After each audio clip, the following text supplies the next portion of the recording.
खुशामदीद। आज हम एक बहुत ही दिलचस्प मौजू पर बात करने वाले हैं। क्या दुआओं में वाकई इतनी ताकत होती है कि वो हमारी तकदीर पर असरअंदाज हो सकें? आज हम कुछ ऐसी ही खास दुआओं को समझेंगे जो एक खास तरतीब से हमारे सामने आई हैं। चलें मिलकर देखते हैं कि इनमें क्या खास बात है और इन्हें पढ़ने का क्या तरीका बताया गया है। तो सबसे पहला और शायद सबसे अहम सवाल यही है कि क्या दुआ वाकई तकदीर बदल सकती है?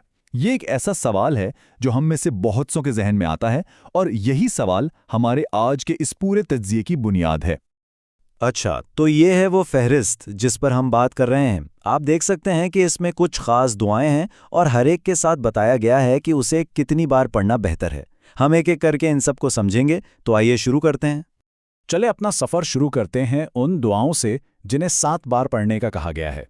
आप जानते हैं 7 का अदद अक्सर रूहानी तौर पर एक मुकम्मल होने की, एक पुख्तगी की अलामत समझा जाता है। तो ये दुआएं ईमान को मजबूती से थामे रखने की तरफ इशारा करती हैं। जी हाँ, यही अदद 7। इस हिस्से की सारी तवज्जो इसी पर है। तो इस हिस्से की जो दुआएं हैं ना, इनका मरकज़ अल्लाह पर मुकम्मल भरोसा और उसकी पाकी बयान करना है। पहली दुआ है हस्बुनल्लाहु व नेमल वकील, मतलब हमारे लिए अल्लाह ही काफ़ी है और वो बेहतरीन कारसाज है। और बाकी 2 दुआएं सुबहान अल्लाहि व बिहम्दिही और सुबहान अल्लाहिल अज़ीम, अल्लाह की पाकी और उसकी अज़मत का इकरार हैं। इन सबको 7 बार दोहराने से ये भरोसा और यकीन दिल में और पुख्ता हो जाता है। अब हम उन दुआओं की तरफ बढ़ते हैं जिनकी तादाद थोड़ी ज़्यादा है, 11 और 100 बार। ये तादाद जो बढ़ रही है, ये इस बात का इशारा है कि यहाँ शायद एक गहरे रूहानी ताल्लुक और ज़्यादा तवज्जो की ज़रूरत है। तो अगला अदद है 11। यहाँ जो 11 बार पढ़ी जाने वाली दुआएं हैं वो अल्लाह की आज़मत और उसकी बड़ाई का इकरार हैं। वहुवल अलियुल अज़ीम और वहुव रब्बुल अर्शिल अज़ीम।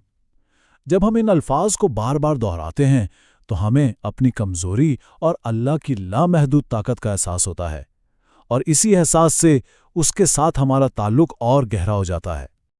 और फिर आता है अदद 100। किसी दुआ को 100 बार पढ़ना ये अपने आप में एक बहुत गहरी रूहानी मश्क है। ये हमारे खुलूस और आजिज़ी की इंतहा को जाहिर करती है। यहाँ हम अल्लाह के 2 बहुत ही खूबसूरत नामों को 100 बार पुकारते हैं।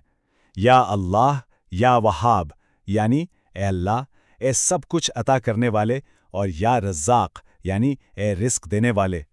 इस तरह बार बार पुकारने का मकसद यही है कि हम अल्लाह की इन सिफ़ात पर पूरा भरोसा करके अपनी ज़रूरतें उसके सामने रखें। और अब हम इस फहरिस्त की आखिरी दुआ की तरफ आते हैं। इसे पढ़ना तो सिर्फ 3 बार है, लेकिन इसके मायने बहुत ही गहरे और ताकतवर हैं। ये ईमान और तवक्कुल का एक मुकम्मल ऐलान है। सिर्फ 3 बार, है ना? ये तादाद इस दुआ की अहमियत और उसके जामे होने पर जोर देती है। कहते हैं ना कि कभी-कभी सबसे ताकतवर पैगामात बहुत मुख्तसर होते हैं। और वो आयत ये है, इन्नल्लाहा हुवर रज़्ज़ाक़ु ज़ुल क़ुव्वतिल मतीन, बेशक अल्लाह ही बड़ा रिस्क देने वाला, बड़ी ताकत वाला और बहुत मजबूत है।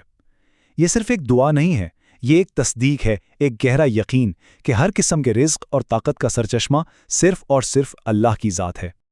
तो चलें इन सब बातों को समेटते हैं। ये जो फहरिस्त हमने देखी, ये सिर्फ पढ़ने के लिए चंद जुमले नहीं हैं, बल्कि ये कीमती रूहानी खजाने की तरह हैं जिसे हम सब अपनी जिंदगियों का हिस्सा बना सकते हैं। इस सब का निचोड़ ये है कि इन दुआओं को पढ़ने का मकसद सिर्फ मुश्किलों का हल निकालना नहीं है, बल्कि ये अल्लाह के साथ अपने ताल्लुक को मजबूत बनाने, अपने ईमान को ताज़ा करने और उसकी रहमतों को पाने का एक मुनज़्ज़म तरीका है। और आखिर में मैं एक सवाल के साथ इस बात को ख़त्म करूंगा। मुसलसल दुआ करने की असल ताकत क्या है? क्या ये सिर्फ कुछ अल्फाज को दोहराते रहना है, या इस तिकरार में, इस तसलसल में कोई इससे भी गहरी रूहानी हकीकत छुपी हुई है? इस पर सोचिएगा ज़रूर।